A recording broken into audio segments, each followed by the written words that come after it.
Hello! Hey. We are live on YouTube and Facebook and LinkedIn because technology. Hi everyone, I'm Magda. As you know, if you're watching this, you're watching it on my LinkedIn. So I really hope that you know who I am because that would be awkward. Don't just randomly stalk strangers. And with me today are two lovely gentlemen, Dr. Keith Wallace and Ted Wallace. Hi guys. Hi. Hey, Magda. So Keith and Ted are both speakers at Awake, Aware, Arise, Coach Arya's upcoming online event. We started calling it a conference, but we have so many speakers that I think it's turning into, I don't know, what's the word for a thing where you go and your brain explodes because you learn too much? Is it a term for that? Gathering or Yeah. So we're doing that, a gathering, a massive brain explosion gathering. It's a global event because we're global and you're global, all of you lovely people who are seeing us right now and later. Technically, it's the primary audience is coaches, but it's really the audience is leaders and just people who want to learn and people who want to think differently and be challenged and change this world a little bit or a lot. Because if we internally improve and we help others improve in some way, then everybody wins, right?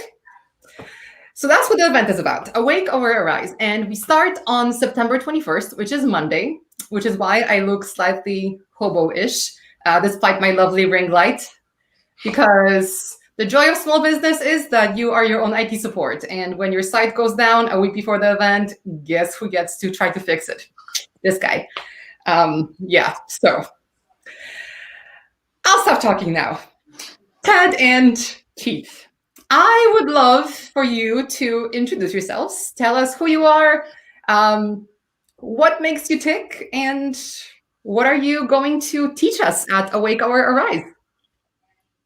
You want to start, Dad? No, you start. So thank you so much, Magda. It's a great honor and a joy, one, to be with my father, two, to be able to speak at this amazing conference. I am an Agile coach, but I've been doing that for about 10 years. Before that, I helped run a business. And before that, I worked with computer teams for about 20 years. And I have been doing coaching now for quite a bit of time. And so I'm very excited to hear all the fantastic speakers. But actually, who I'm most excited about is hearing my dad speak. It's always kind of the highlight for me is being able to talk with him and be with him. And recently, we're just able to write 2 books, Total Brain Coaching and The Coherence Code. And it was, again, an honor and a joy to work with my dad on that project. And Dad, do you want to talk about neuroplasticity and the gut-brain axis and all the cool stuff that's in that? Just the small stuff, a tiny little overview, you know. Well, I mean, I feel the same way. You know, when I get to be with my son, that's the coolest thing in the world. So that's what I like. And he's a real coach. And so I'm a neurophysiologist. And for me, I'm really into what is the neurophysiology of coaching. And so I like to kind of try to figure out what's going on in the brain. I've been studying most of my life meditation, particularly transcendental meditation, and then also all about the microbiome and the gut-brain axis. Now, what do those have to do with any of this?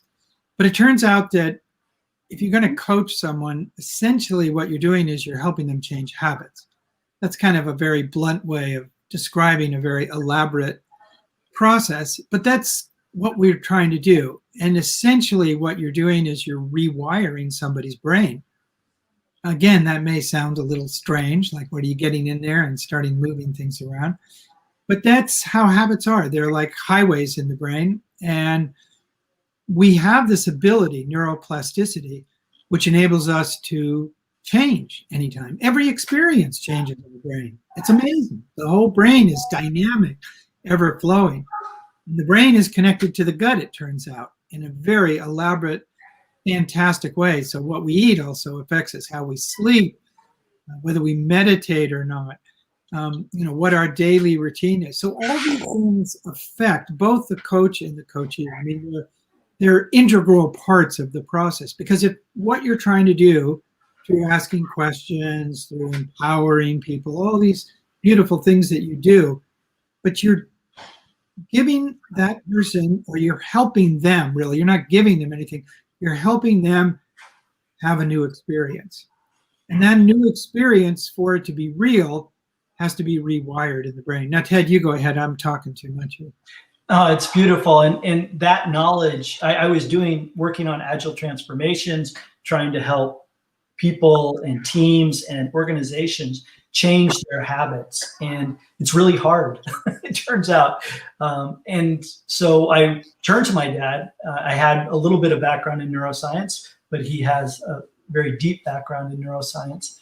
And we put our brains together, so to speak, and worked for a year trying to take all the knowledge from neuroscience and from the work that he's done also on the gut-brain axis and meditation, and see how that could help do these type of transformations. And we had some good practical results. We were able to get these books written, but then also in my work, I've been able to use it to help organizations and people learn new habits. And so that's been fantastic. It has a very practical basis. We also have a nonprofit that we work with to try to bring this knowledge to people so that they can rewire their brain. They can be the masters of their own physiologies and help them go to the places that they want to go and be the people that they want to be. I mean, that sounds absolutely fascinating. I think what's really cool that I'm hearing is that this isn't just for, an elite number of people who have studied this their entire life. There's something to be learned that we can potentially apply all as individuals. Yeah, we take advantage of some very beautiful ancient knowledge of the different kind of energy states we all express. And each person expresses these traits differently. And so we have a way of kind of analyzing that, a very simple kind of assessment tool that's based on some of this beautiful ancient knowledge from Ayurveda, actually. And then we use that as a tool to determine, for example, where the person is at any given time. Are they in balance? Are they out of balance? It's really hard to change the brain if you don't have the energy to do it. You want to change a habit and you're kind of tired, you're stressed out, your amygdala is being, threatened by everybody around you. It's just no chance, really. You need to have these brain circuits free. And so you need certain tools like coherence creating tools that will create balance and energy and coherence in your physiology. Once that starts to go, then you have the energy, then you have the clarity to do it.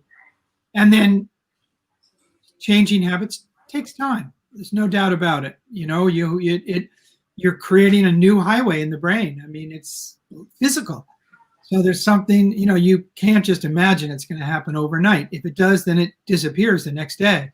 You go on a diet, you do jogging, do yoga, whatever you're doing, take some time to build that up. So you ride a bicycle, you ski, you do anything.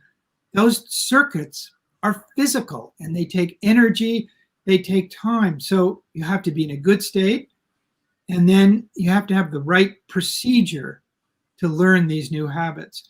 And I think, coaching today is it. It's everywhere. It's huge. I mean, they're just, it's like taking over the world. So people are open, and coaching also is fantastic because it empowers people. It gets them to make the change. You're not telling them, you're not giving advice. But advanced coaching has a little element of education in it. It's not totally open-ended. If you have some insight, if you have something that you can offer, like this knowledge of who the person is, what the triggers are that upset him, he didn't have his lunch on time today and he gets all angry, you know what's going on. You've got this knowledge. So that helps. That really helps. So you can introduce a little bit of educating in there.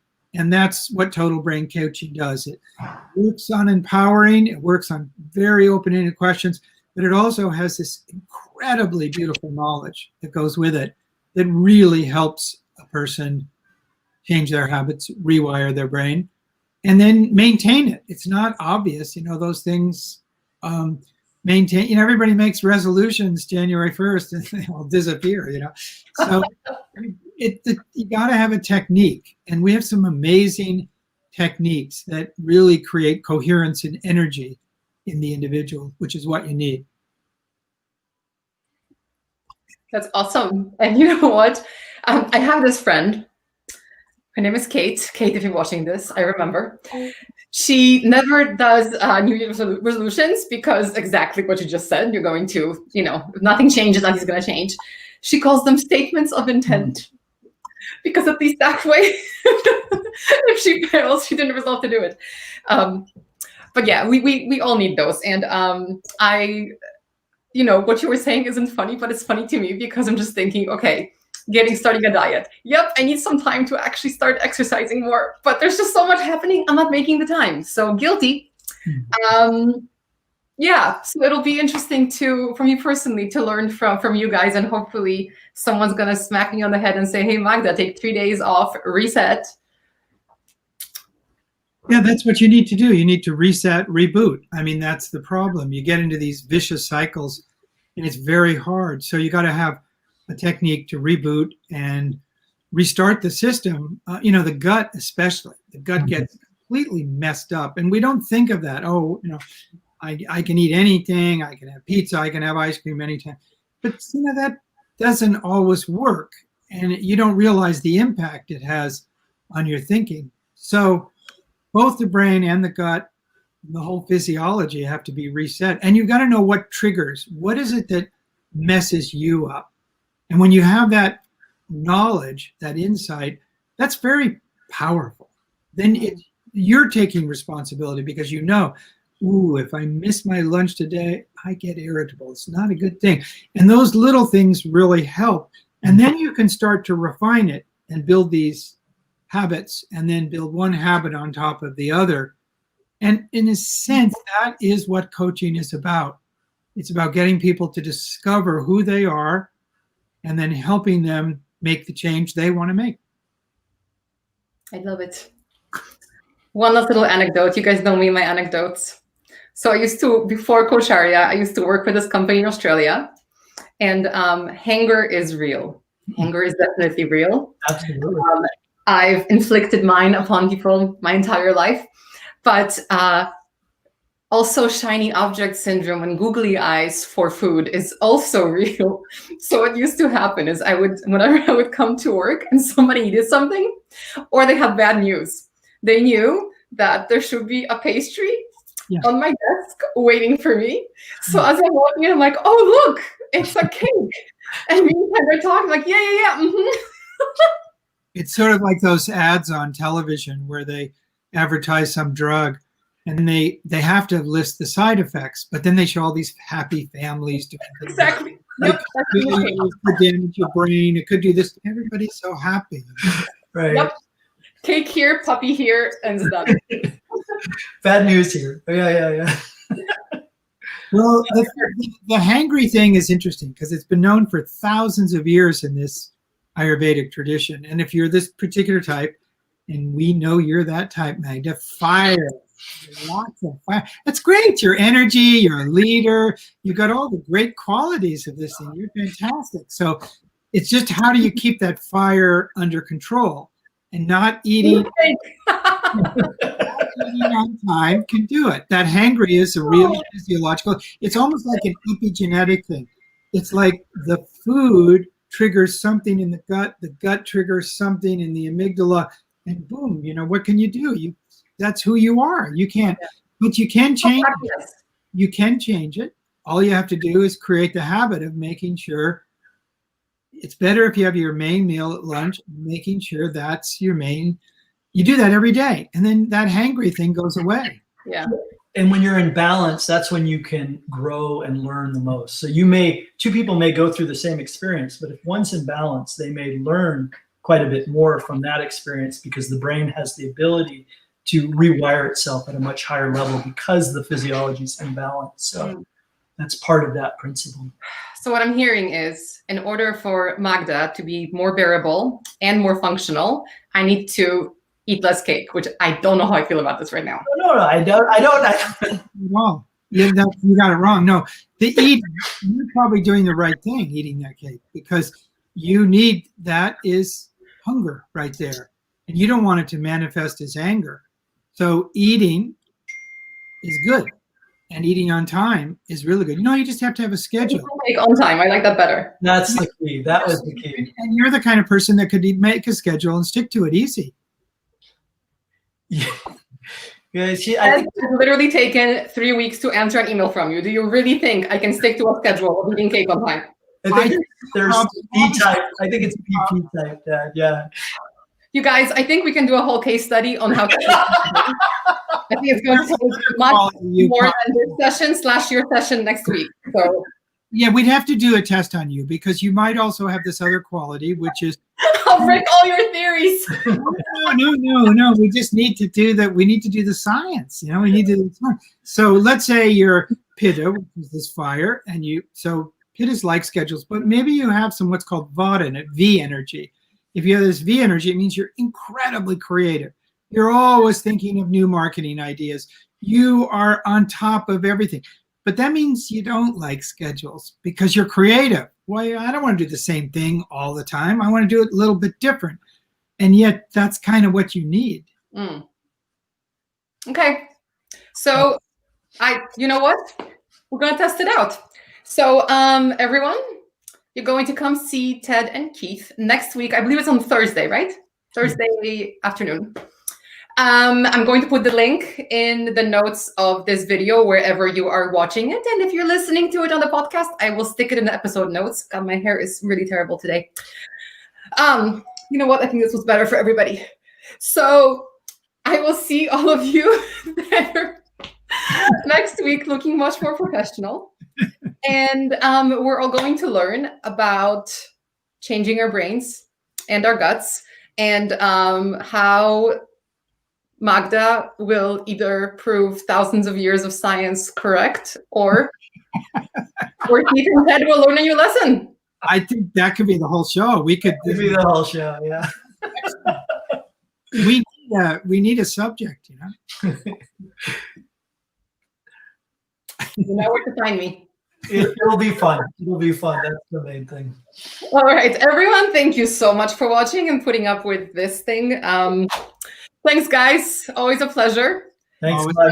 I will see you next week on Thursday at Awake, Aware, Arise. But everyone who's watching, come earlier than that. Don't just come for this session. We have 3 sessions every single day, Monday through Thursday, for 5 weeks. So if you're a coach, I mean, it's like your brain will explode, sorry, because you learn so much and want to apply it to your practice. If you want to earn CCE or CPD credits towards your ICF or EMCC accreditations, you can also do that. And if you're like me, who just wants to come there and learn and hopefully prove some theories right, and or wrong, it's okay. That's all either way is fine. Look, I'm going to ask my parents. Guess what they're going to say? They're going to laugh in my face and be like, ha, ha, ha. We tried for 40 years. Yeah, well, we did write a book on parenting that's got a lot of... Give it to them. They'll be like, oh, we don't speak English well enough to read it, Magda. It doesn't work. Just trust me. Yeah. I think they've given up a long time ago. Yeah, no, parenting is challenging. I have a lot of empathy for... you should. For yourself because of Ted? Ted was easy. I'm thinking of your parents. Honestly, my parents have given up a long time ago. Really. They just know to not try. They must be so proud of you. It's crazy. They must be so happy. They are, but they're also like, oh my God, someone take her, please. Well, you know, the thing is, that is the key to this whole thing, is you cannot impose who you are on someone else. It just doesn't work. So they might have their own particular energy state, and it's different than yours. But that's fantastic. I mean, my kids are all different than me, and it's kind of cool. It's fun. Just, oh, sorry, today. It's good. It's good. You need variety. Come on. Yes, you do. Thanks again, guys. I'm going to let you go. And thanks for everyone who's watching. I do see some questions to Keith and Ted. So if you have any questions also later through when you're watching this, add them in the comments and I'll make sure that Keith and Ted see them and can answer them for you. Fantastic. Thanks very much. All right. Bye, everyone. Yeah.